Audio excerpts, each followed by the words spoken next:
अपना टाइम है, जिन लोगों को नहीं पता है ना। और स्टार्ट करें, मतलब आई मीन कंटिन्यू करें। चलिए, आज क्लास क्यों नहीं लिया आपने? यार मेरी तबीयत बहुत अच्छा मैं महसूस नहीं कर रही थी, ये तो मैं बोर हो गई हूँ क्योंकि सैटरडे संडे भी ऑफ था और वो ऐसे बीमार बीमार सा फील करके, क्योंकि थोड़ा आयरन हीमोग्लोबिन ये सब कम है, तो थोड़ा ठीक हो जाएगा। अभी शुरू किए हैं, क्या है, ध्यान रखना वापस से। तो सैटरडे संडे भी क्लास ऑफ थी, मंडे आज मैंने वो वाली क्लास भी ऑफ कर दी आपकी बैच की। तो मैं अब एकदम बोरियत महसूस कर रही थी कि मतलब कुछ तो मैंने सोचा ये वाली क्लास ले लेती हूँ यूट्यूब पे, तो एटलीस्ट कल ले लेंगे बैच में class. Which of the following is an example of fine motor skill? आपको पता है गर्लफ्रेंड यानी GF से हमने याद कराया हुआ है आपको। ग्रॉस मोटर स्किल्स होती हैं जिसमें बड़ी मांसपेशियों का स्थूल गतिक कौशल कहते हैं, बड़ी मांसपेशियों का प्रयोग होता है। और दूसरी होती है फाइन यानी सूक्ष्म गतिक कौशल, जिसमें छोटी मांसपेशियां जैसे आपकी हाथों की उंगलियों की मसल्स और आपकी आंखों के साथ कोऑर्डिनेशन, ये सब यूज होता है। जैसे लिखने में, राइटिंग में, इन सब में, राइटिंग है, ड्राइंग है, पेंटिंग है ना, इन सब में क्या है, फाइन मोटर स्किल्स। दौड़ने, भागने, उछलने, कूदने, रनिंग, जंपिंग, स्विमिंग, है ना, इन सब में क्या होगा आपका ग्रॉस मोटर स्किल्स, क्योंकि बड़ी मांसपेशियां ज्यादा यूज में आती हैं। ऐसा नहीं है स्विमिंग की अगर हम बात करेंगे तो आपके हैंड्स भी यूज हो ही रहे हैं, या फिर अगर हम बात करेंगे किसी और भी चीज़ की, जैसे ड्राइविंग को लेके कई लोगों को लगता है कि ड्राइविंग फाइन है कि ग्रॉस है, तो ड्राइविंग में आपकी आंखें भी देख रही हैं, लेकिन मुख्य काम जो है आपकी लेग्स और आपके हैंड्स का है या आर्म्स का है अगर मैं कहूँ तो इसलिए वो ग्रॉस मोटर में चली जाती है फिर। तो रनिंग ऑन बोर्ड, रनिंग में बड़ी मांसपेशियां यूज होंगी तो ग्रॉस मोटर स्किल्स। स्विमिंग में अगेन आपकी बिना आपकी थाई मसल्स के यानी आपकी लेग्स के और आपके हैंड्स आर्म्स के, है ना, तो बड़ी मांसपेशियों का प्रयोग यहाँ ज्यादा है, तो ये भी ग्रॉस में चला गया।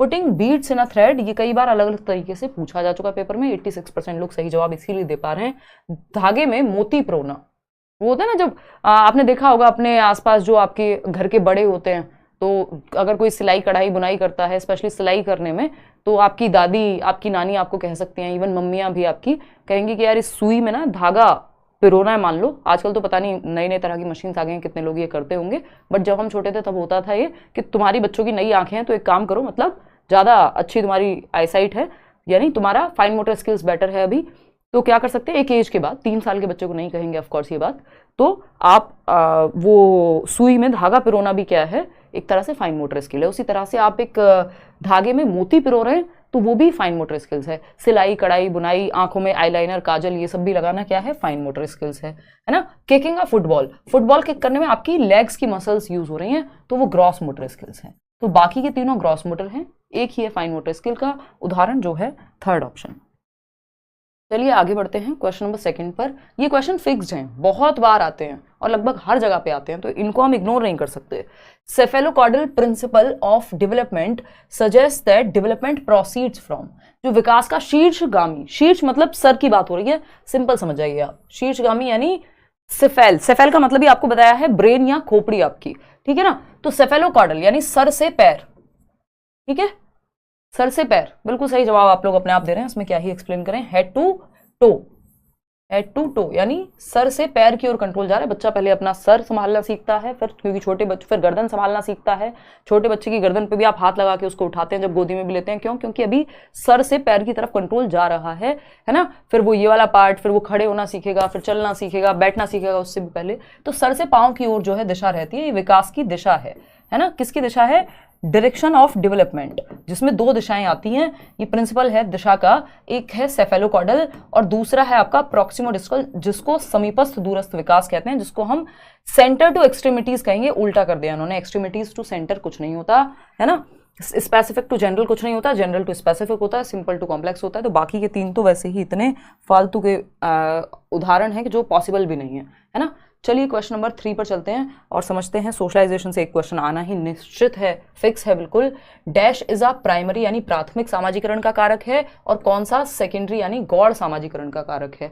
सामाजिकरण क्या होता है, समाज में रहने के तौर तरीके, सोशल स्किल्स सीखना सामाजिकरण है, ठीक, कि आप अडॉप्ट करते हैं इस प्रक्रिया के माध्यम से कि समाज में कैसे रहेंगे, ठीक। फटाफट से बताइए और जवाब दीजिए कि प्राइमरी सोशलाइजेशन का उदाहरण, पहला ऑप्शन है इमीडिएट नेबरहुड जो आसपास का एकदम नजदीकी पास पड़ोस है, एकदम जो सब आप बिल्कुल पास में रह रहे हैं जहां, ठीक। मास मीडिया, मास मीडिया क्या है? आपका टेलीविजन हो सकता है, आपका न्यूज़पेपर हो सकता है, आज की डेट में आपका कोई और यूट्यूब चैनल पे अगर आप न्यूज़ देख रहे हैं, या फिर इवन फोन भी आपका कोई ऐप यूज कर रहे हैं, इवन अगर हम अभी बात कर रहे हैं, तो ये सब कुछ आपका मास मीडिया में आ जाएगा। प्रिंट मीडिया, प्रिंट मीडिया में स्पेशली न्यूज़पेपर हो गया, रिलीजियस ऑर्गेनाइजेशंस हो गई। अब देखो प्रिंट मीडिया, मीडिया भी सेकेंडरी है, और रिलीजियस ऑर्गेनाइजेशन में क्या आ जाएगा? मंदिर, मस्जिद, गुरुद्वारा, वॉटएवर, तो वो भी सेकेंडरी हो गए। दोनों सेकेंडरी हो गए। दोनों सेकेंडरी नहीं, हमें एक प्राइमरी चाहिए पहले और फिर सेकेंडरी चाहिए, ठीक। स्कूल कभी भी प्राइमरी नहीं हो सकता, तो पहले हमको प्राइमरी ढूंढना था, ये उल्टा कर दिया, फैमिली सेकेंडरी होती है। फैमिली सेकेंडरी कैसे हो जाएगी भाई?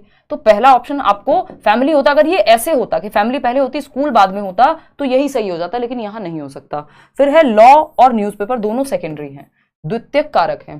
प्रमुख कहना गलत होगा, यहाँ पे प्राथमिक कहें अगर हम, यानी पहला सबसे प्राइमरी एजेंट जो है सोशलाइजेशन का, जहां सबसे पहले आप समाज की दुनिया के बारे में बेसिकली जानना शुरू करते हैं, कि कोई घर आए तो नमस्ते करते हैं, ये आसपास का माहौल आपका यानी परिवार होता है। लेकिन परिवार अगर ऑप्शन में ना हो, और मैंने आपको बताया हुआ है नेबरहुड की अपने आप में कोई अस्तित्व नहीं है, नेबरहुड प्राइमरी में भी चला जाता है और नेबरहुड आपका सेकेंडरी में भी चला जाता है, डिपेंड करेगा ऑप्शन पे। अगर फैमिली के साथ नेबरहुड आ जाए तो वो कई बार प्राइमरी में चला जाता है। तो इमीडिएट नेबरहुड, अगर हम गांव की बात करें तो वहां तो पूरे गांव को, आपको आसपास के सारे घरों की सारी स्टोरीज पता होती हैं, है ना, और सबको सबके बारे में पता होता है। सब आप अगर आपके पड़ोसी हैं तो आप उनको भी दादाजी बोल रहे हैं, अपने दादाजी को भी दादाजी बोल रहे हैं, तो वो एक तरह की फैमिली ही हो जाती है। तो उस केस में जो इमीडिएट नेबरहुड है वो क्या हो गया? प्राइमरी हो गया, ठीक। और क्योंकि फैमिली का ऑप्शन ही नहीं है डायरेक्ट, और मास मीडिया तो आपका जाएगा ही सेकेंडरी में, तो फर्स्ट ऑप्शन ही यहां सही बनता है। इतनी बात क्लियर है? चलें आगे। बहुत बढ़िया। क्वेश्चन नंबर 4, पियाजे के बारे में क्वेश्चन है, फटाफट से पढ़िए और जवाब दीजिए। क्या कहते हैं भाई? जीन पियाजे के संज्ञानात्मक विकास के सिद्धांत के अनुसार, यानी according to Jean Piaget's cognitive development theory, at which stage children's thinking becomes scientific, बच्चे का चिंतन वैज्ञानिक चिंतन बन जाता है, वो कौन सा स्तर है? आपको पता है पियाजे की 4 स्टेजेस हैं, ये बिल्कुल एग्जैक्टली ऐसे ही लिखी हुई हैं, SPCF, ठीक है। ये एक छोटा सा शॉर्टकट है जो आपको याद कराया हुआ है। ये क्या है? जन्म से 2 वर्ष सेंसरी मोटर, 2 से 7 प्री ऑपरेशनल, 7 से 11 कॉन्क्रीट ऑपरेशनल मूर्त संक्रियात्मक, एंड 11 एंड अबव हो जाएगा औपचारिक या फिर फॉर्मल ऑपरेशनल। हमेशा आता है क्वेश्चन। अब इसमें आप लोग कंफ्यूज हो रहे हैं। देखिए साइंटिफिक थिंकिंग, लॉजिक पहली बार आया है कॉन्क्रीट में, लेकिन ये लॉजिक पूरी तरह से साइंटिफिक नहीं है, क्योंकि ये अमूर्त तरीके से नहीं सोच सकता बच्चा। यहाँ कॉन्क्रीट ऑपरेशनल में ना तो उसमें एब्स्ट्रैक्ट थिंकिंग आई, अमूर्त चीजों के बारे में सोचना, ना ही उसके अंदर अभी डिडक्टिव लॉजिक आया है, यानी वो सिर्फ इंडक्टिव लॉजिक उसके अंदर आया है, इंडक्टिव रीजनिंग के, वो उदाहरण से नियम की ओर जा पाएगा, लेकिन नियम से उदाहरण की ओर वो डिडक्टिव लॉजिक या रीजनिंग फॉर्मल ऑपरेशनल में आएगी। तो साइंटिफिक थिंकिंग के लिए डिडक्टिव रीजनिंग भी आनी चाहिए। आपको कोई थियरम है, क्या हुआ था, कौन सी थियरी कैसे प्रूव हुई थी, है ना। और क्या है आपका, अगर मैं बात करूं दूसरी चीज की, तो वो है एब्स्ट्रैक्ट थिंकिंग, अमूर्त चिंतन, जो चीज सामने नहीं है उसके बारे में भी सोच पाना, है ना। तो वो क्या होता है, फिजिक्स में लोग अज्यूम करेंगे चीजें बहुत सारी, है ना। एक बेसिकली थिंकिंग आपकी एक नेक्स्ट लेवल पे चली जाएगी, जरूरी नहीं है कॉन्क्रीट ही रहेगी। कॉन्क्रीट में क्या होता है, जो चीजें सामने हैं, जैसे ये पेन सामने है, इसके बारे में समझ जाएंगे बच्चे अगर आप दिखा दोगे फटाफट से। लेकिन कोई एक थियरी है, कोई एक ऐसा कॉन्सेप्ट है जो साइंटिफिकली, जिसमें थिंकिंग जो है आपकी, जो सामने चीजें नहीं है उसके बियॉन्ड आपको इमेजिन करके भी सोचना पड़ सकता है, ठीक। तो वो औपचारिक संक्रियात्मक है। इस बार एक क्वेश्चन आया था फॉर्मल ऑपरेशनल को लेके, और ये आपकी टीनेज के आते आते और टीनेज से अडल्टहुड के बीच में जो है डेवलप होती है साइंटिफिक थिंकिंग जो है। अगर मैं बात करूं, इस बार क्वेश्चन आया था कि थिंकिंग अबाउट सिंबल्स के बारे में, सिंबल सोच पाना, कुछ तो इस तरह का एक क्वेश्चन था जिसमें साइंटिफिक थिंकिंग लग रही थी कि सिंबल्स को सिंबल्स की जगह पे यूज कर पाना, यूजिंग सिंबल्स फॉर सिंबल्स। तो सिंबॉलिक थिंकिंग तो आ गया था यहाँ प्री ऑपरेशनल में, लेकिन सिंबल्स पे भी और आप सोच पा रहे हैं आगे। इसका मतलब एब्स्ट्रैक्ट थिंकिंग, अमूर्त चिंतन, जो सामने है उसके परे जाके सोच पा रहे हैं। तो थिंकिंग या फिर सिंबल्स थिंकिंग, अब कुछ तो था इस तरह का, मतलब हाँ, using symbols in the place of symbols और समथिंग, इस तरह का था कि सिंबल्स की जगह पे सिंबल्स यूज करना। मैं एग्जैक्ट वो टेक्निकल लैंग्वेज नहीं याद कर पा रही हूँ, तो वो भी फॉर्मल ऑपरेशनली था। अमूर्त चिंतन आ जाए तब भी बात यही है। आपका एक और चीज आती है, हाइपोथेटिको डिडक्टिव रीजनिंग आ जाए तब भी आपका लास्ट स्टेज ही होगी। जीन पियाजे gave importance to dash in process of learning, पियाजे ने अधिगम की प्रक्रिया में किसे महत्व दिया है, फटाफट से बताना है। 4 एलिमेंट हैं या आपके तत्व हैं, MESE, इन्हीं 4 में से कुछ होगा। इंपॉर्टेंस, प्राइवेट स्पीच वाइगॉस्की ने बात की है, हमसे पूछा कौन है, पियाजे, तो ये तो गलत हो गया। रिवॉर्ड पनिशमेंट की बात ना पियाजे करेंगे ना वाइगॉस्की करेंगे, क्योंकि जिस स्कूल ऑफ थॉट को ये बिलोंग करते हैं यानी रचनावाद, वो रिवॉर्ड पनिशमेंट की बात नहीं करता।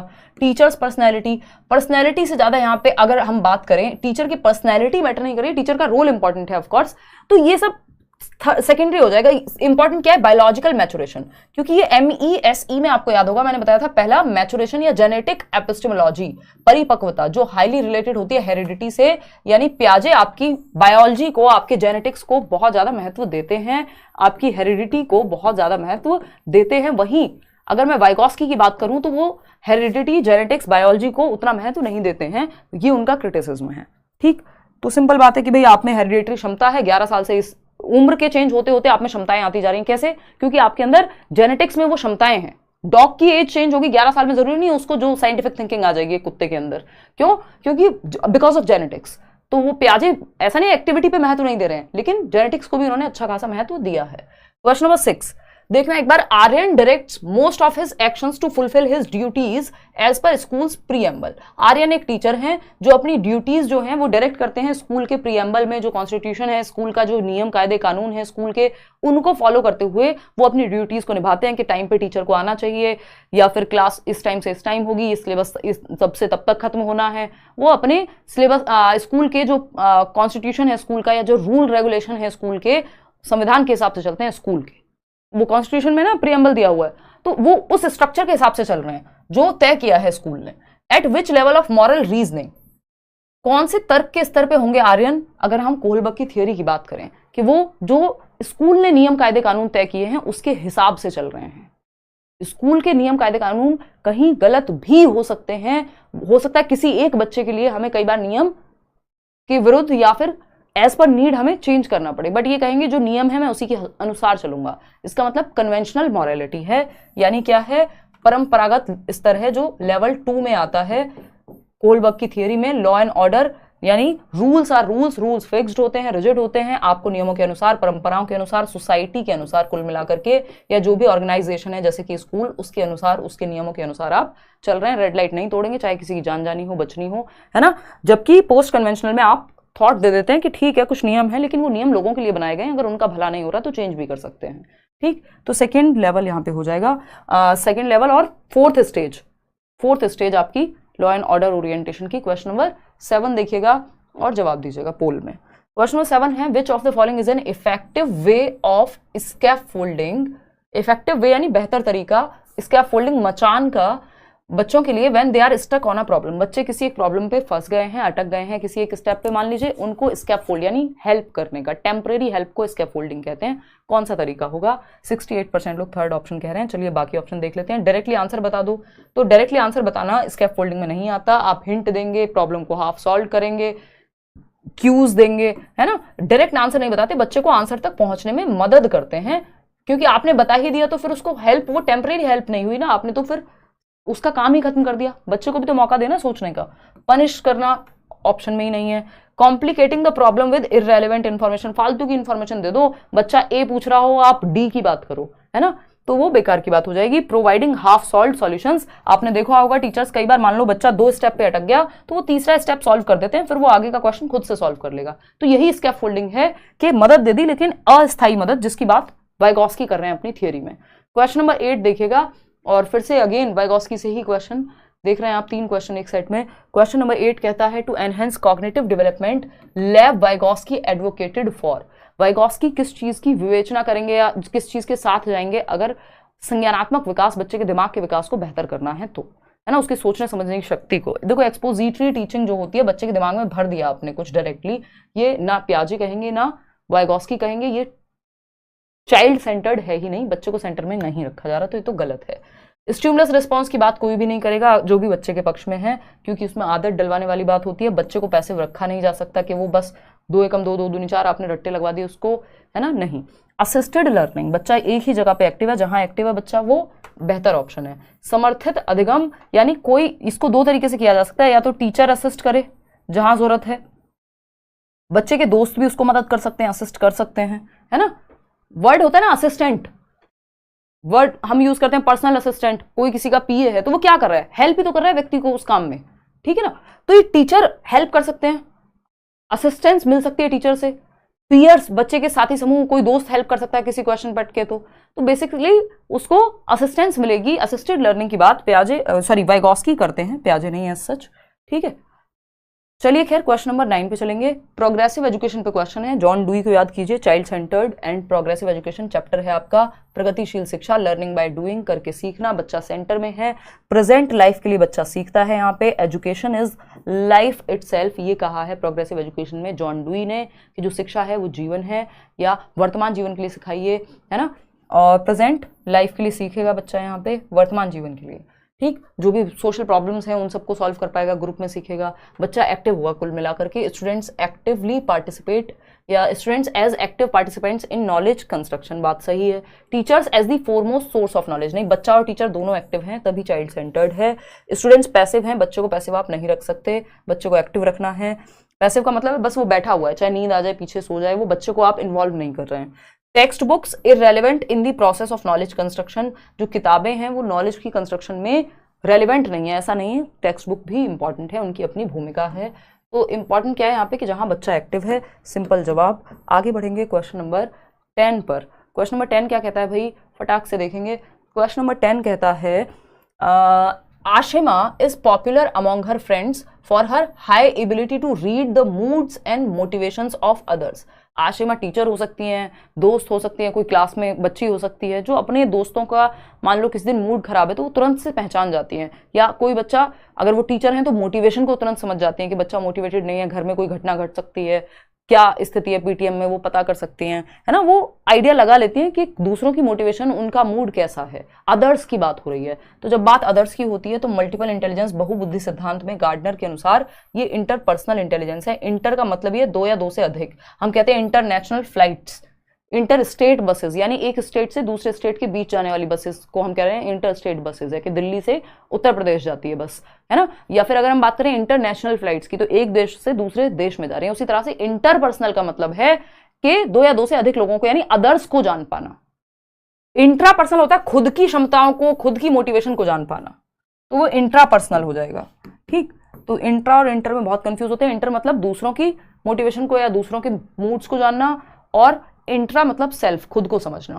क्वेश्चन नंबर 11, 8 प्रकार की बुद्धि गार्डनर ने बताई है। असर्शन यानी कथन और इसका कारण, फटाफट से देखते हैं। अ teacher should include project works, group tasks, discussions and debates among students in teaching learning process. एक अध्यापक को शिक्षण अधिगम प्रक्रिया में बच्चों को ग्रुप वर्क देना चाहिए, समूह कार्य, परियोजना वर्क। प्रोजेक्ट मेथड की अगर हम बात करें तो ये दिया था आपके W.H. किलपैट्रिक ने, और ये प्रोजेक्ट मेथड प्रैग्मेटिज्म यानी जॉन डुई जो प्रोग्रेसिव एजुकेशन की बात करते हैं उन्हीं से इंस्पायर्ड है कहीं ना कहीं। तो बच्चे यहाँ एक्टिव रहते हैं प्रोजेक्ट मेथड में, ग्रुप में कोई प्रोजेक्ट पे काम करते हैं, ठीक है। ग्रुप मेथड अपने आप में ग्रुप हो गया, चर्चाएं कर रहे हैं, वाद विवाद चल रहा है, यानी बच्चे एक्टिव हैं, ठीक। तो ये तो सही है, ऐसा करना चाहिए, बच्चों को एक्टिव रखना चाहिए। लर्निंग रीजन क्या है इसका, learning is independent to socio cultural context of students, यानी जो अधिगम है, जो सीखना है वो विद्यार्थियों के समाज और संस्कृति यानी आसपास के माहौल से कोई फर्क नहीं पड़ता उस पर। तो ये गलत हो गया।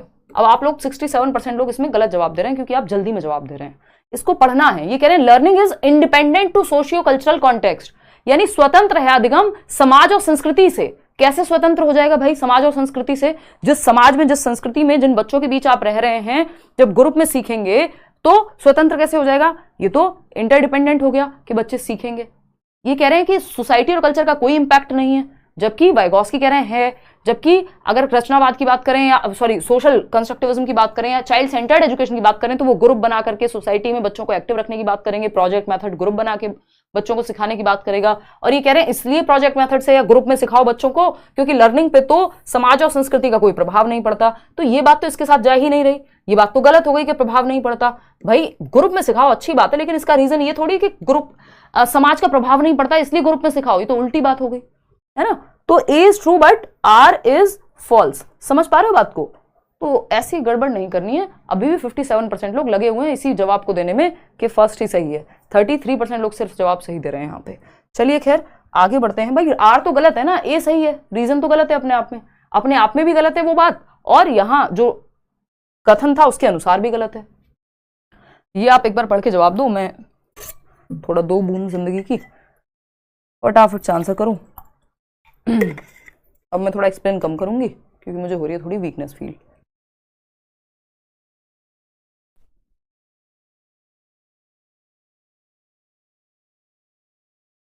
देखना एक बार, क्वेश्चन नंबर 12 है, boys are good at mathematics, लड़के गणित में अच्छे होते हैं, and girls are good at music and dance, और लड़कियां जो हैं डांस में अच्छी होती हैं। अब कई लोगों को लग रहा होगा बड़ी सही बात है, हाँ ऐसा ही तो होता है।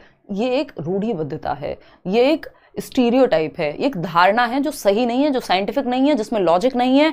अगर आप देख भी रहे हैं कि लड़कियां डांस में और म्यूजिक में अच्छी हैं, तो इसका मतलब उनको कहीं ना कहीं बढ़ावा दिया जा रहा है उस चीज में, जबकि लड़कों को इस चीज के लिए बढ़ावा जनरली नहीं दिया जाता। तो उसके रीजन सोशल हैं कि अगर ऐसा है तो, है ना। मैथमेटिक्स में ऐसा कुछ भी नहीं है कि कोई जेनेटिक होता है। अगर हम बात करें शकुंतला देवी की, तो फिर तो हमारे पास वो एग्जांपल ही नहीं होता, उनके ऊपर मूवी तक बन गई कि वो मैथ्स में इतनी अच्छी थी, है ना। अगर हम कह रहे हैं कि कोई लड़की मैथ्स में अच्छी है और हम कह रहे हैं अरे लड़की होके मैथ्स में अच्छी हो, लड़की होके टॉप कर रही हो, तो ये बेवकूफी की बात है, इसको स्टीरियोटाइप कहेंगे। भाई लड़की होके मैथ्स में अच्छा करना या टॉप करना, क्या बुरी बात है इसमें, है ना। दिमाग तो भगवान ने सभी को दिया हुआ है और ठीक ठाक स्तर का दिया हुआ है, कोई दिक्कत नहीं, बल्कि girls mature faster than boys, है ना।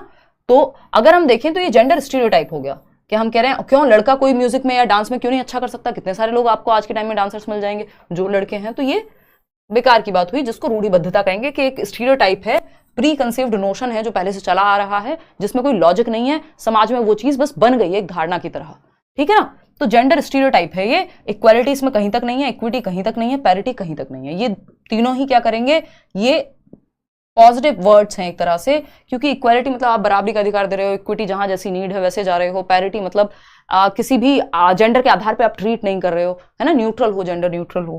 तो स्टीरियोटाइप है ये अपने आप में। आगे बढ़ेंगे, क्वेश्चन नंबर 13, फटाफट से आप लोग जवाब देंगे।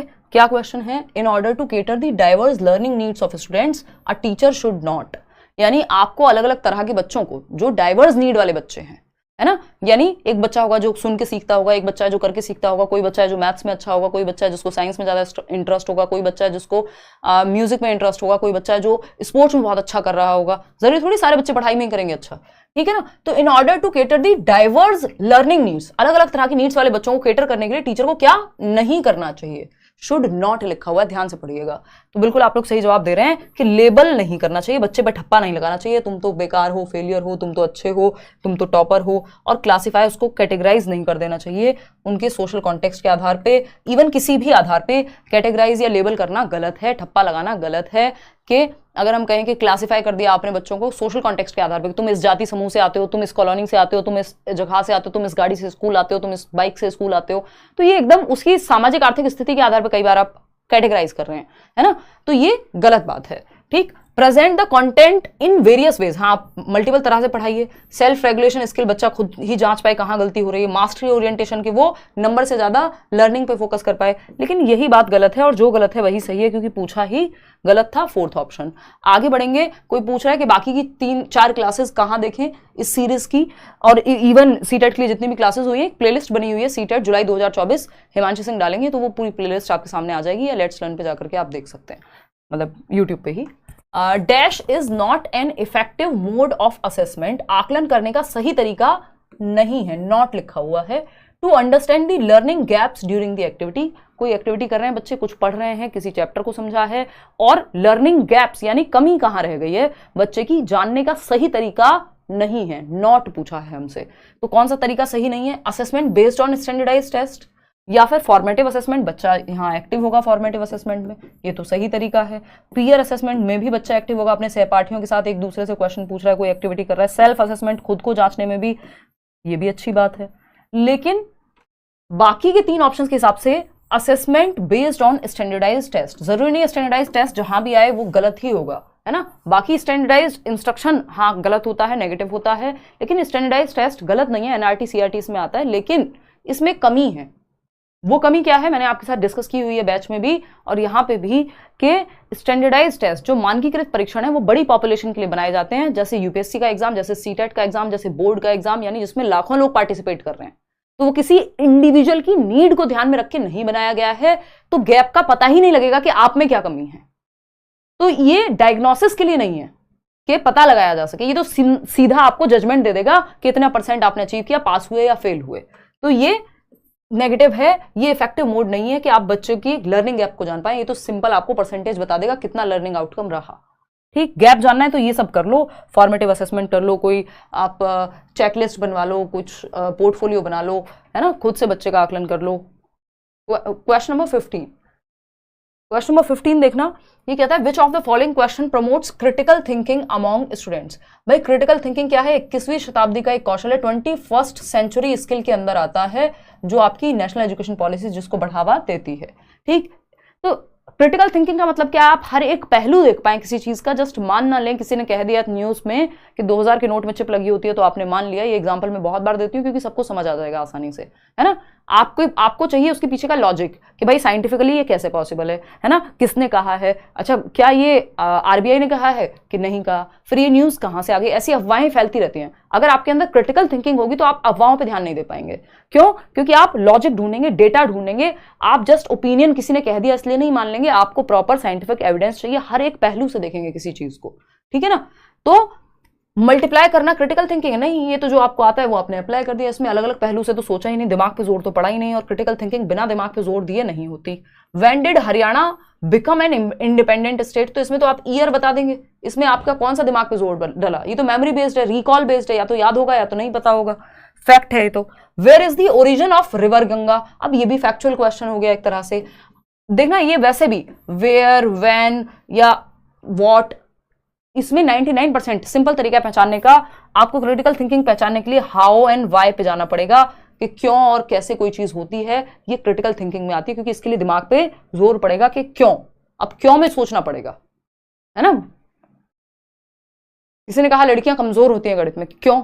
2-4 सवाल आप पूछेंगे इस तरह के हाउ, या आप एग्जाम्पल देंगे, अपने आप दिमाग की दही हो जाएगी सामने वाले की, क्योंकि क्रिटिकल थिंकिंग के लिए आपको दिमाग पर जोर डालना पड़ेगा। How would you resolve the problem of water logging in your city? आप अपने शहर में जल भराव की समस्या का समाधान कैसे करेंगे, है ना। आप सुबह से शाम तक बुरा कहते रहे अपने सराउंडिंग को, आसपास की चीजों को, बट जब हम कहें कि अच्छा समाज में ये कुरीतियां हैं, बदलेंगी कैसे, तो फिर सोचने पे आप मजबूर हो जाएंगे, सर में दर्द भी हो सकता है। तो हाउ वाले क्वेश्चंस जो हैं जनरली क्रिटिकल थिंकिंग को प्रमोट करते हैं कि कैसे करेंगे कोई चीज, या वाई मतलब क्यों, उसमें आपको हर एक पक्ष पे सोचना पड़ेगा। बच्चों को हमें सोचने की आदत सिखानी है ताकि वो जस्ट मान ना ले चीजों को, सोचे समझे, क्वेश्चन करे, लॉजिक लगाए। Inclusive education caters to the needs of, समावेशी शिक्षा किन विद्यार्थियों की जरूरतों को पूरी करने के लिए बनाया गया पूरा सिस्टम है। इंक्लूसिव एजुकेशन 5 नंबर का टॉपिक है, कल से बैचेस में शुरू होना है, ठीक है ना। और आप चाहें तो एनरोल कर सकते हैं। सीटेट में 5 नंबर में पूछा जाता है और बाकी सब जगह भी पूछा ही जाता है, ऐसा कोई एग्जाम नहीं है जहां इंक्लूसिव एजुकेशन ना पूछा जाए और पेडागोजी आती हो, ठीक है ना। तो अगर हम देखें यहाँ पे इंक्लूसिव एजुकेशन किस तरह के बच्चों की आवश्यकताओं को पूरा करता है, तो भाई इंक्लूसिव का मतलब ये इंक्लूड कर लिया आपने, हर तरह के बच्चे को समावेशित कर दिया। तो ये एजुकेशन फॉर ऑल का जो एक नारा कह लीजिए आप, या फिर एक स्टेटमेंट है, एजुकेशन फॉर ऑल, यानी सभी के लिए शिक्षा, चाहे कोई बच्चा बहुत गिफ्टेड है, धीमे सीखता है, हर तरह का बच्चा सीख पाए, ठीक। तो students from low socio economic status, कोई गरीब है अमीर है, हाँ, हर तरह के बच्चों को इंक्लूड करेंगे। Students with varied gender orientations, gender orientation हो सकती है कि कोई मेल है, कोई लड़का है और खुद को उसको महसूस होता है लड़की के जैसा, तो वो ओरिएंटेशन है उसका कि वो अपने आप को फीमेल की तरह ओरिएंट करता है, कोई फर्क नहीं पड़ता इस बात से, ठीक, क्योंकि इंक्लूसिव एजुकेशन हर तरह के बच्चे को इंक्लूड करेगा। Students with specific learning disability, किसी को डिसलेक्सिया है, डिस्ग्राफिया है, डिस्कैल्कुलिया है, कोई दिक्कत नहीं है, तो ये सब क्या है, हर तरह का बच्चा आ जाएगा, चाहे वो गिफ्टेड हो, कमजोर हो पढ़ने में, या स्पेशली एबल्ड हो, नॉर्मल हो, कोई भी बच्चा हो, हर बच्चे को इंक्लूड किया जाएगा, तभी नाम है इंक्लूसिव एजुकेशन। 4th ऑप्शन यहाँ सही हो जाएगा, जो कि आप लोग जवाब में दे भी रहे हैं। क्वेश्चन नंबर 17 देखिएगा फटाफट से और जवाब दीजिएगा। क्वेश्चन नंबर 17 क्या हो गया पर, कोई बात नहीं, यहाँ गलती हो रही है, कोई बात नहीं, सीखने पे भी फोकस करना है। देखना आज कितना स्कोर करते हो, एकदम सटीक है ये सेट जो है ना। चलिए बहुत बढ़िया, अच्छे जवाब दे रहे हो वैसे आज आप। क्वेश्चन नंबर 17 है, which of the following disability poses direct challenges in the domain of social communication, यानी कौन सी एक डिसेबिलिटी है, दिव्यांगता है, जो सामाजिक संप्रेषण के क्षेत्र में प्रत्यक्ष रूप से चुनौती देती है। यानी अगर किसी को ये डिसेबिलिटी होगी तो वो सोशल कम्युनिकेशन, लोगों से बातचीत करना, घुलना मिलना, इन सब में दिक्कत उसको आएगी ही। बताइए फटाफट से फिर क्या कहानी है। हाँ बिल्कुल अनन्या, लड्डू लगने भी चाहिए। अगर ये वाले क्वेश्चंस भी आपसे सॉल्व नहीं हो रहे हैं, इसका मतलब समस्या है, इसलिए नहीं कि ये लड्डू है, बट ये क्वेश्चंस वो हैं जो रिपीटेडली आपसे तरह तरह से पूछे जाते हैं, पूछे जाएंगे, नो मैटर व्हाट। आपका कॉन्सेप्ट कितना क्लियर है इससे पता लग जाएगा। किसी को लड्डू लग रहा है इसका मतलब उसने बहुत अच्छी पढ़ाई कर ली है, क्योंकि ये बेयर मिनिमम है, इतना तो आपको पता ही होना चाहिए। टॉपिक तो यही है, इन्हीं टॉपिक से क्वेश्चंस को अलग अलग तरह से बनाया जा सकता है। 74% बिल्कुल सही जवाब दे रहे हैं ऑटिज्म। ऑटिज्म यानी स्वालीनता, ये एक डिसऑर्डर है या एक प्रॉब्लम है जिसके अंदर बच्चा, जैसे जो माय नेम इज खान में शाहरुख खान का कैरेक्टर है उसको ऑटिस्टिक है वो, तो बहुत ज्यादा सोशली ज्यादा लोगों में घुल मिल नहीं पाता, बहुत ही अजीब बिहेवियर आपको करता हुआ नजर आ सकता है। अजीब मैं और आप ही कहते हैं, वो उसके लिए नॉर्मल है ना। उसके सराउंडिंग में, उसके रूम में भी अगर आपने बहुत ज्यादा चेंजेस कर दिए उसको पसंद नहीं आएंगे, है ना। लेकिन इसका मतलब ये नहीं बच्चा पढ़ नहीं सकता है, उसके दिमाग में कोई कमी है, ठीक ठाक एवरेज इंटेलिजेंस के साथ भी ये दिक्कत हो सकती है। डिसकैलकुलिया होता है कैलकुलेशन यानी मैथ से रिलेटेड। डिसग्राफिया होता है राइटिंग इलेजिबल होगी, यानी आप पढ़ नहीं पाएंगे, लेजिबल नहीं होगी राइटिंग डिसग्राफिया वाले बच्चे की, वो डॉक्टर्स वाली राइटिंग भी आप उसको कह सकते हैं। लोकोमोटर डिसेबिलिटी है, बच्चे को चलने फिरने में यानी हड्डियों से रिलेटेड जो समस्या है वो होती है लोकोमोटर डिसेबिलिटी में। कोई बच्चा है जो बैसाखी से आता है, कोई बच्चा है जो व्हील चेयर पर आ रहा है, यानी लोकोमोटर डिसेबिलिटी है, जॉइंट्स रिलेटेड प्रॉब्लम वहाँ हो सकती है। क्वेश्चन नंबर 18 फटाफट से आंसर कीजिए, थोड़ा सा लेंदी क्वेश्चन है बट आप जवाब दे पाएंगे। ADHD पे क्वेश्चन है, in order to cater to the needs of students struggling with attention deficit hyperactivity disorder. ADHD वाला बच्चा है, अवधान अति क्रियाशीलता विकार से जूझ रहा है बच्चा, यानी बहुत बढ़िया, आपको देख के मेरा पढ़ने का मन कर जाता है, चलिए बहुत खुशी की बात है। यानी बच्चे का ध्यान ज्यादा देर तक एक जगह पे टिक नहीं पाता, ADHD अटेंशन डेफिसिट है और एक्टिविटी बहुत ज्यादा है, उछलता कूदता रहता है, एक जगह शांति से बैठ करके पढ़ नहीं पाता है। ठीक, फटाफट से बताइए, जल्दी से बताइए कि क्या करें। तो बच्चे को आप पार्ट्स में तोड़ देते हैं जो काम देते हैं। Give multiple tasks at the same time, ज्यादा काम दे देंगे वो तो एक काम पे भी ध्यान नहीं टिका पाता ज्यादा देर तक, तो ये तो गलत है। Minimize the distractors in the surrounding, distraction को कम से कम कर दीजिए ताकि बच्चे का अटेंशन पहले ही बहुत जल्दी डिस्ट्रैक्ट होता है, और अगर ज्यादा डिस्ट्रैक्टर हैं आसपास माहौल में, है ना, कि शोर भी मच रहा है, क्लास के आसपास बहुत शोर भी है, बच्चे परेशान भी कर रहे हैं एक दूसरे को, कोशिश करनी है कि उसको डिस्ट्रैक्शन कम से कम हो बच्चे को, क्योंकि अटेंशन में उसकी वैसे ही कमी होती है। असाइन, आप खुद देख लीजिए ना, अगर आपका ध्यान नहीं लग पा रहा होता तो आप अगर फोन को भी साथ में रखेंगे और हर 2 मिनट पे फोन खोल के देखते रहेंगे पढ़ते समय, तो आपका अटेंशन की दिक्कत होगी। डिस्ट्रैक्टर्स को क्या करना होगा, साइड करना होगा उतनी देर के लिए, कि 25 मिनट का टाइमर लगा दिया, 5 मिनट के लिए फोन देख लेंगे अगर मन किया तो 25 मिनट तो पढ़ेंगे, तो डिस्ट्रैक्शन को हटा दिया उस देर उतने टाइम के लिए। Assign assignments that require long duration, नहीं, इनको ज्यादा लंबी ड्यूरेशन का काम नहीं देना होता कि 2 घंटे का 5-5 मिनट में तोड़ दो आप, क्योंकि ज्यादा देर तक ये ध्यान केंद्रित नहीं कर पाते। Assign task which require passive listening, passive नहीं एक्टिव लिसनिंग चाहिए, पैसिव में तो फिर बच्चे का ध्यान टिकेगा ही नहीं, वो वैसे ही उछल कूद करता रहता है ADHD वाला बच्चा। क्वेश्चन नंबर 19 देखिएगा, ये कहता है which of the following provision should be ensured for successful inclusion of students with locomotor disabilities. Locomotor, motor का मतलब ही है चलना फिरना, तो अगर हम देखें रागिनी, तो चलने फिरने का मतलब यहां पे क्या है, बच्चे को कुछ हड्डियों से रिलेटेड प्रॉब्लम हो सकती है ना। मतलब अगर हम बात करें तो बच्चे को मोबिलिटी में, एक जगह से दूसरी जगह जाने में, उसके जॉइंट्स में प्रॉब्लम हो सकती है, लोकोमोटर डिसेबिलिटी में वो आएगा। ठीक, तो लोकोमोटर डिसेबिलिटी वाले बच्चे को कैसे इंक्लूड करेंगे, ramps and lifts to make building accessible, जो बिल्डिंग है आपकी स्कूल की उसको एक्सेसिबल बनाइए, लिफ्ट्स वगैरह लगवा दीजिए अगर हो सकता है तो, नहीं तो रैंप बनवा दीजिए एटलीस्ट। और दिल्ली के बहुत सारे स्कूल्स में रैंप्स हैं, है ना, कि सीढ़ियों की बजाय, क्योंकि एक बच्चा है जो बैसाखी से स्कूल आता है, जो व्हील चेयर से स्कूल आता है, या जिसको पैर में दिक्कत है बाय डिफॉल्ट, तो वो सीढ़ियों से चढ़ना उसके लिए प्रॉब्लमेटिक हो सकता है। या तो ग्राउंड फ्लोर पे क्लास लगवाइए या फिर रैंप बनवा दीजिए ताकि नॉर्मल जो बच्चा है जो चलने फिरने में जिसको दिक्कत नहीं है वो भी जा सके, और ये वाला बच्चा जिसकी व्हील चेयर है मान लीजिए तो उसकी व्हील चेयर भी जा सके। तो इसमें इंप्रूवमेंट की जरूरत है, क्योंकि हम सिस्टम में चेंज करते हैं ना कि बच्चे में, इंफ्रास्ट्रक्चर में चेंज होगा स्कूल के, ना कि बच्चे को तो चेंज नहीं कर सकते अगर कोई दिक्कत है तो। फ्रिक्वेंट चेंज कर दीजिए सिटिंग अरेंजमेंट में, नहीं उससे उसको दिक्कत होगी। टॉप फ्लोर पे बिठाइए, जब उसको तो ग्राउंड फ्लोर देना चाहिए आपको, आप कह रहे हैं टॉप फ्लोर पे बिठाइए, है ना। Designing activities require frequent mobility, नहीं, ज्यादा चलने फिरने की एक्टिविटीज में उसको इन्वॉल्व मत कीजिए, उसको ऑलरेडी ही दिक्कत है, थोड़ा बहुत इन्वॉल्वमेंट आप रख सकते हैं। क्वेश्चन नंबर 20 है, स्टूडेंट्स विद गिफ्टेडनेस, वो बच्चा जिसका IQ मान लीजिए 120-140 प्लस है ना। इंडियन कॉन्टेक्स्ट में हम कहते हैं 130 के आसपास भी IQ है तो गिफ्टेड है। ठीक, तो गिफ्टेड मतलब, और ये हुआ IQ का आधार, इसके अलावा गिफ्टेड बच्चे वो हैं जो कमिटमेंट रहती है, जब तक तोड़ेंगे नहीं तब तक छोड़ेंगे नहीं, हाई कमिटमेंट, हाई एबिलिटी, क्षमता इनमें ज्यादा होती है बाकियों से, और क्या होगा, क्रिएटिविटी की भी क्षमता ज्यादा होती है। 3 प्रकार के गिफ्टेड बच्चे होते हैं। एक है आपका जो इंटेलेक्चुअली ब्राइट है, जिसका IQ ज्यादा है। एक है आपका जो टैलेंटेड है, किसी एक क्षेत्र में, हो सकता है तबला बहुत अच्छा बजाता हो। एक हो सकता है आपका क्रिएटिव बच्चा जो पेंटिंग बहुत अच्छी करता हो। भाई सचिन तेंदुलकर को भी तो हम गिफ्टेड ही कहेंगे ना, तो वो टैलेंटेड है, कोई विशेष टैलेंट है उनमें। MF हुसैन बहुत अच्छी पेंटिंग करते हैं, क्रिएटिव है। जो एकेडमिक्स में अच्छा है, जिसको हम इंटेलेक्चुअली ब्राइट कह रहे हैं, है ना, तो हम उसको भी गिफ्टेड ही कहते हैं। तो कैसे करेंगे, take long time in learning new concept, नहीं ये जल्दी सीख जाते हैं, ज्यादा समय नहीं लेते। Find it difficult to retain learning, नहीं इनकी मेमोरी भी अच्छी होती है, याद रख पाते हैं चीजें। Can not search for relationships between सब कॉन्सेप्ट्स, नहीं चीजों को रिलेट कर लेते हैं एक कॉन्सेप्ट को दूसरे कॉन्सेप्ट से। एक ही ऑप्शन सही है, have higher order problem solving skills, इनको कहते हैं higher order thinking skills, HOTS कहते हैं हम, कि इनकी थिंकिंग एबिलिटी ज्यादा बेहतर होती है, जल्दी समझ लेते हैं चीजों को, जो आसान, मतलब सिर्फ जो सामने दिख रहा है उसी को नहीं, हायर लेवल की हायर ऑर्डर थिंकिंग भी इनकी हो पाती है। एक होता है आपके क्वेश्चंस भी 2 प्रकार के होते हैं, हायर ऑर्डर थिंकिंग स्किल्स वाले क्वेश्चंस इनको देने चाहिए गिफ्टेड बच्चों को, नहीं तो ये बोर हो जाएंगे, क्योंकि इन्हें ईजी लगेंगे लोअर ऑर्डर थिंकिंग स्किल्स वाले क्वेश्चंस, क्योंकि वो आसान होते हैं, उसमें दिमाग का कम इस्तेमाल होगा, हायर ऑर्डर प्रॉब्लम सॉल्विंग में ज्यादा होता है, और इनका दिमाग का स्तर अच्छा है तो इनको थोड़ी चैलेंजिंग टास्क चाहिए होते हैं, नहीं तो बोर हो जाते हैं। क्वेश्चन नंबर 21 देखना, which of the following goal orientations motivates students for learning to understand, बताइए फटाफट से बताइए, टेंशन ना लो, एक सेट आसान एक सेट बहुत मुश्किल भी होना चाहिए, क्योंकि बैलेंस बना के चलना है कि आप जितने भी ये सेशंस अटेंड कर रहे हैं आप कुल मिला के पूरा 30 में से 30 स्कोर कर पाए, हर तरह का क्वेश्चन आपने किया हुआ हो।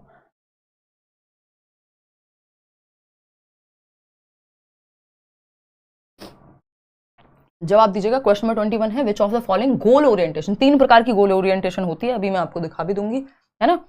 Mastery motivates students for learning to understand, यानी सीखने हेतु अभिप्रेरण, कि बच्चे समझने के लिए सीख रहे हैं, कि उनको कोई टॉपिक पढ़ना है क्योंकि उन्हें समझ में आ जाएगा, कोई चैप्टर पढ़ रहे हैं क्योंकि समझ में आएगा, आज आप ये क्लास अटेंड करने आए क्योंकि कुछ नया सीखने को मिलेगा, या फिर आपके जो कॉन्सेप्ट्स हैं वो और क्लियर होंगे।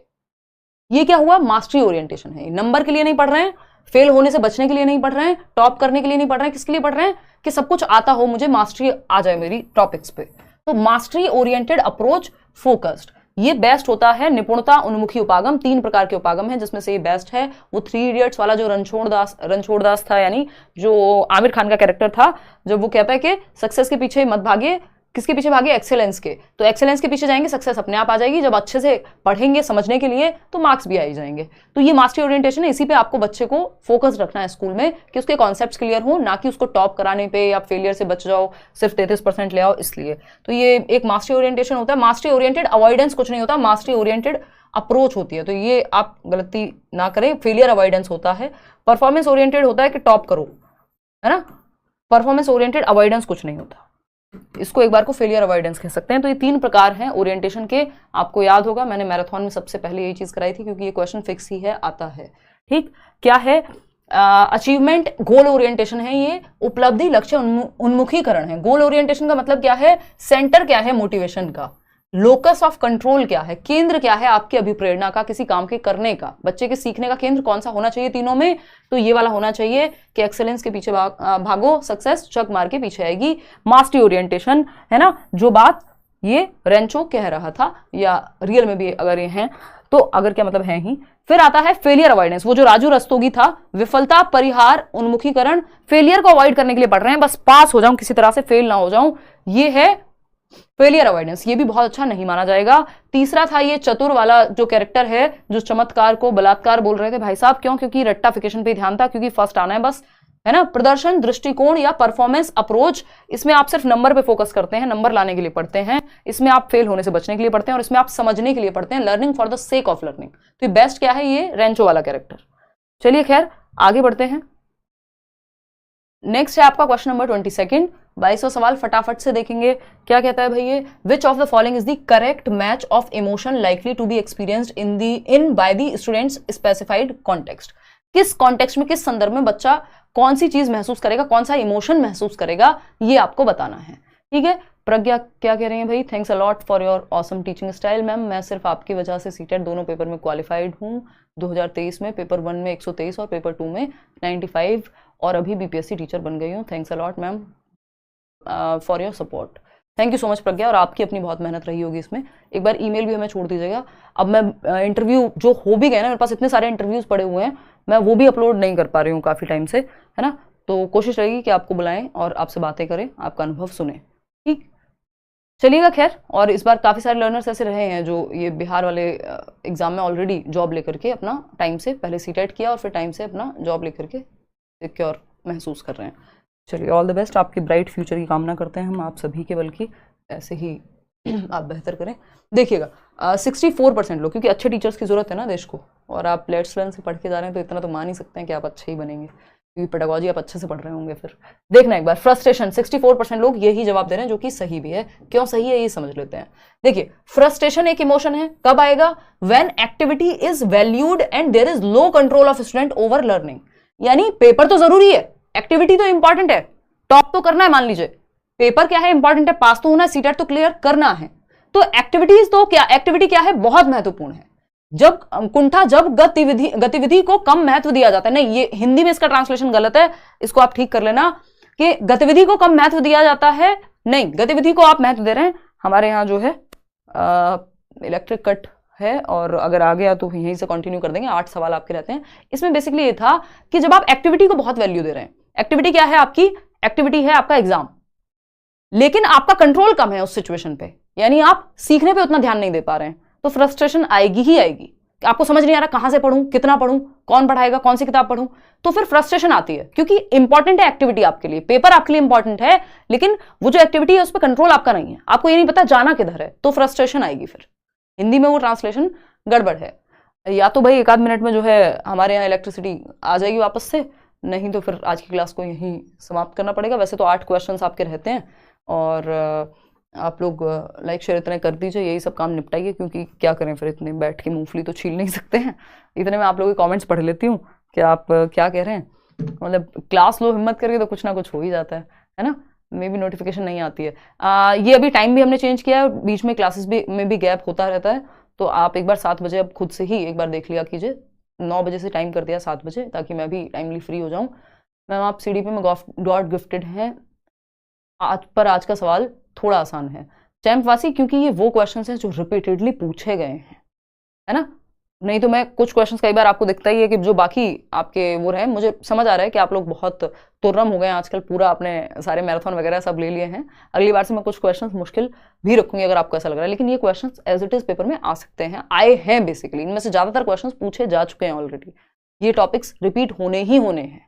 कोई कह रहे हैं इन्वर्टर नहीं लगवाए हैं, इन्वर्टर नहीं लगवाए होते तो ये कैसे आप देख पा रहे होते, हाँ ये बोर्ड जो है ये इन्वर्टर से चल नहीं पाता है ना, इसके लिए जनरेटर लगवाना पड़ेगा। आप चाहते हैं एनवायरनमेंट को नुकसान पहुंचाएं हम, दिल्ली में बिजली जाती नहीं है, कभी जाती है तो अब देख लीजिए फिर आप, यही होता है ना। तो खैर इन्वर्टर लगवाए हैं, अब देखिए नए स्टूडियो में शिफ्ट होंगे, वहां देखेंगे कुछ तो जुगाड़ करेंगे कि बोर्ड भी जो है चल पाए बिना इलेक्ट्रिसिटी के भी, है ना। चलिए खैर एक काम करते हैं, एक अच्छा क्वेश्चन थे 2-3, मतलब लास्ट में मैं ये चाह रही थी कि इलेक्ट्रिसिटी आ ही जाए तब हम ये कंटिन्यू कर पाए, 8 सवाल और थे, नहीं तो ये सेट कंप्लीट नहीं हो पाएगा। चलिए हो सकता है जैसे मैं ये क्लास बंद करूँ आ जाए, कोई भरोसा नहीं है ना, छोटा मोटा कट होता है कई बार। तो एक काम करते हैं, एक काम करेंगे, क्या काम करेंगे, मैं अभी ये क्लास आपकी ऑफ कर देती हूँ, और अगले 2-4 मिनट में भी अगर इलेक्ट्रिसिटी वापस से आ जाती है तो मैं इसको यहीं से कंटिन्यू कर दूंगी। ये अभी आपको बफरिंग दिखाएगा क्योंकि मैं इसको स्टॉप नहीं कर रही हूँ, तो अभी के लिए मैं बस स्ट्रीम ऑफ कर रही हूँ, मतलब आपको मैं दिखूंगी नहीं, बट अगर 2-4 मिनट में भी आती है इलेक्ट्रिसिटी तो वापस से यहीं से शुरू कर देंगे, ये 8 क्वेश्चंस कंप्लीट कर ही लेंगे, है ना। चलिए टेक केयर, धन्यवाद आपका।